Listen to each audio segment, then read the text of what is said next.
It does? It does involve right, your how old age. am I? Okay, that's real quick. My name's Mansoura Mears, I'm 66, and I've been Muslim 43 years. English, born near Manchester. My religious background, if you can call it, was not very great. I was born with parents who weren't particularly religious. My father actually was dead against anything religious. My grandmother was quite religious.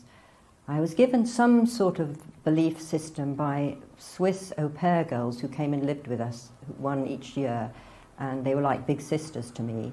I only had brothers, and they gave me a way to pray to God.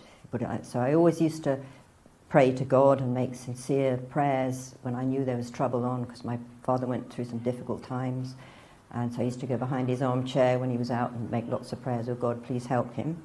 But at 14, I became a Methodist because my school was, you had to do something when you were 14. Most people came into the Church of England, and there were two sort of classes. You could either go to the bishop who taught you about Church of England, or you could go to the Methodist preacher.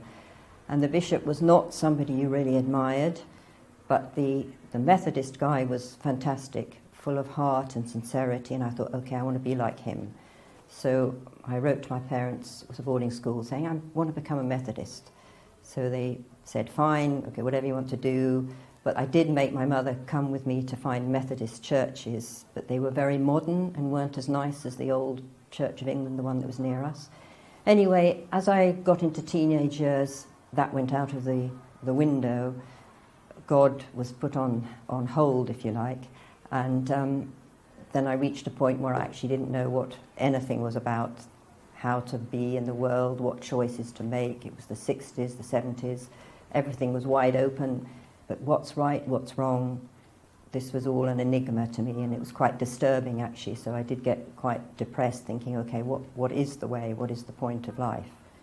And until I met the Muslims, and then it rang a bell. Okay, there is a point, there is a plan, there is a God, and you can actually communicate with him, and you can have a way to live your life that's balanced. So the way in which I actually became a Muslim was partly through my husband, who was then my boyfriend, who always felt there was a way to live one's life. You just had to find it. So he used to go off to all kinds of people, gurus, pseudo-Sufis, anyone who might show him the way. And nothing made sense until he was given a book which was set in the future, really, about how this particular person had become Muslim. And he read the book, and as he bought it and walked out of the shop, he saw a poster for an open public meeting with something to do with calligraphy and something vaguely to do with Islam. So he thought, okay, so he went to that. At the meeting, he met the author of the book. So this was a huge moment for him, and he went afterwards with that person for a meal, and everything clicked. He said, this is what I've been looking for. But actually, the person, the sheikh, said, hang on, let's see, where's your life, what are you doing, who are you with? And he held him off for 3 months from becoming a Muslim.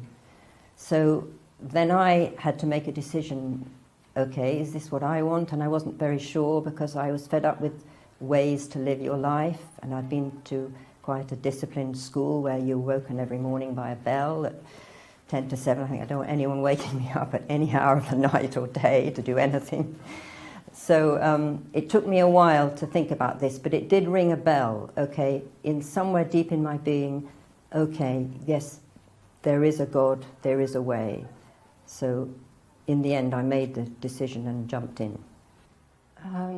Well, what concerned me was that this is quite a difficult, regimented life, and also because my first experience of it was immediately living with other Muslims.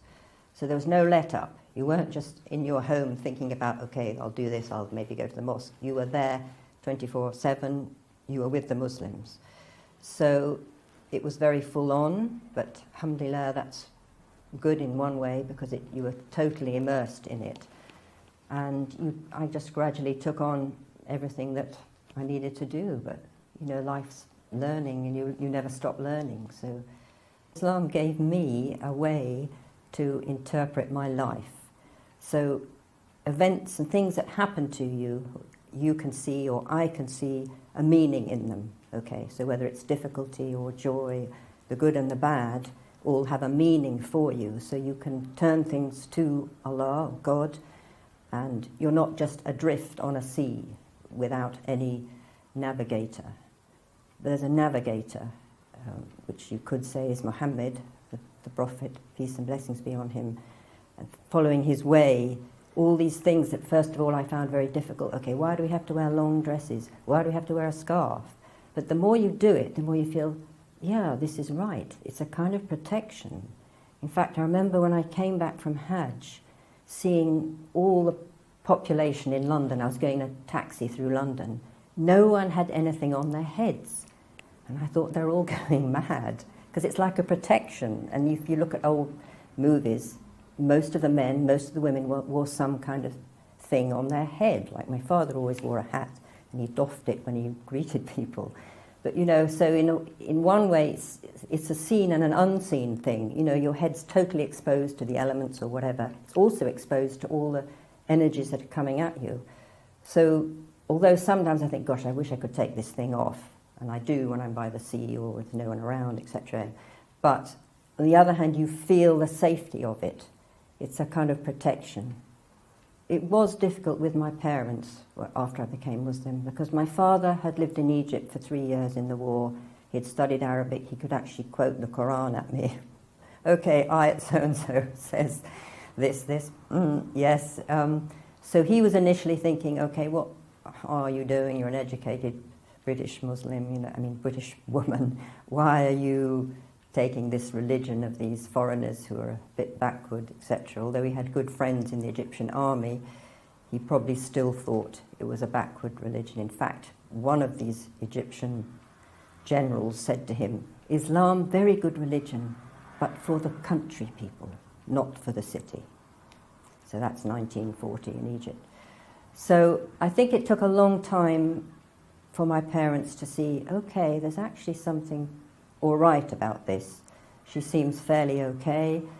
The children seem very nice. They're all right so far, you know. So, and towards the end of their lives, God bless them, I was given the chance to help them a bit. And I think that did turn the tables, because, okay, she's giving something back, you know. And so I think there was, by the end, I think I definitely felt my father knew the truth. And the same with my mother. So with other people, though, with friends, I've still got connections with people who knew me when I became Muslim, and I still think they might become Muslim. It's a long time, but you never know. And lots of people I've met as well through all sorts of things. You know, the head of a RE department in a local school has always connected with me, especially when there's different annoying things happening in the media. She always says, Mansour, what do you think about this? And that's not the true Islam, is it? And I go, no. So we have a whole dialogue going between us. And obviously I've met so many people since I've become a Muslim who are my friends, who I probably would never have connected with outside the deen. You see extraordinary qualities in people who perhaps before I was a Muslim I would have dismissed, or I wouldn't even seen the qualities. I would have thought, well, she's hard to get on with, so I'll just go my own way. Now you start to think, okay, she's got amazing qualities. I can get something from this, and maybe I can give something in exchange. It is a very clear, easy, straightforward religion. I wouldn't even call it that, way of life.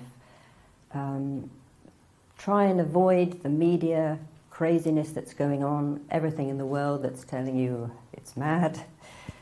There is a meaning to life, there is a way. If the intention is there, you will find the way. And I'll just say all the best to anyone who's thinking of this.